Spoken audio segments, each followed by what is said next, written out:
Latest world news.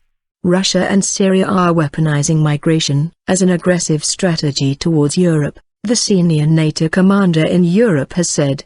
U.S. General Philip Breedlove also said criminals, extremists and fighters were hiding in the flow of migrants. Migrants are continuing to accumulate in Greece, after Macedonia stopped allowing more than a trickle through. New figures suggest last year's total of 1 million seaborne migrants could be reached this year months beforehand. The International Organization for Migration, IOM, said nearly 129,500 migrants had arrived by sea so far in 2016, plus another 1,545 by land, and 418 had drowned or were missing.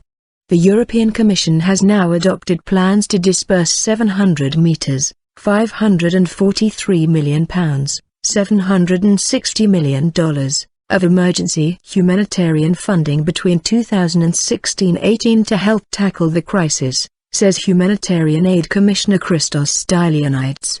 The crisis has caused tensions to surge, with Greece struggling to cope with the influx and the European Commission criticizing Macedonia for using tear gas on a crowd of migrants on Monday morning.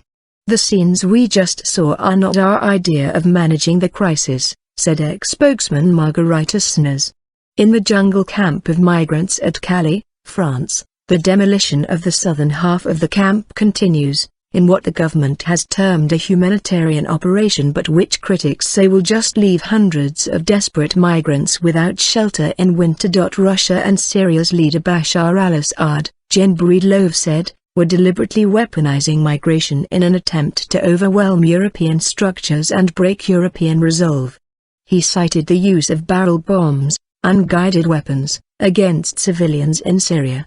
The only purpose of these indiscriminate attacks was to terrorize Syrian citizens and get them on the road to create problems for other countries, Gen Breedlove said.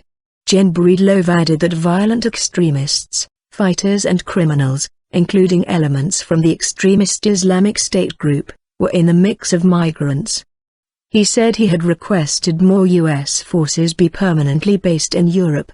Their numbers have dropped from a Cold War high of 500,000 to about 62,000 today. Gen Breedlove is the head of the U.S. European Command as well as NATO's Supreme Allied Commander Europe.